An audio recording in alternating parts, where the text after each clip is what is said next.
Assalamualaikum warahmatullahi wabarakatuh. Perkenalkan, nama saya Muhammad Anwar. Saya dari jurusan Ilmu Ekonomi angkatan 2024 dengan NIM 2402110337. Saya akan membuat video tentang edukasi ilmu ekonomi yang merupakan tugas dari literasi digital. Halo semuanya. Nah, jadi di sini saya akan menjelaskan apa itu ilmu ekonomi. Kalian tahu apa itu ilmu ekonomi? Nah, ilmu ekonomi merupakan suatu perilaku atau kegiatan manusia untuk memenuhi kebutuhan hidupnya dengan menggunakan sumber daya yang ada. Nah, jadi ilmu ekonomi itu dibagikan menjadi dua macam. Yang pertama ada ekonomi makro dan ekonomi mikro. Kalian tahu apa itu ekonomi mikro?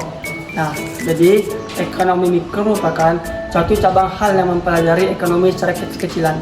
Contohnya seperti harga, perilaku konsumen, perilaku produsen, dan lain-lainnya. Nah, dan yang kedua itu ada ekonomi makro.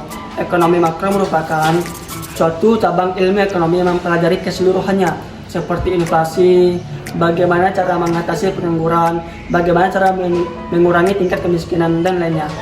Nah, terus yang terakhir itu ada pelaku-pelaku ekonomi.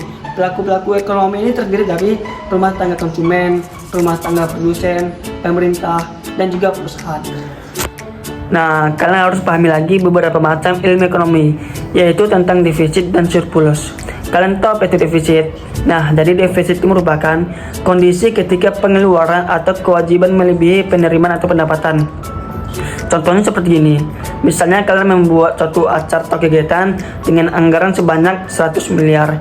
Nah, jadi pas kalian membuat kegiatan tersebut memiliki pengeluaran pendapatan sebanyak 120 miliar.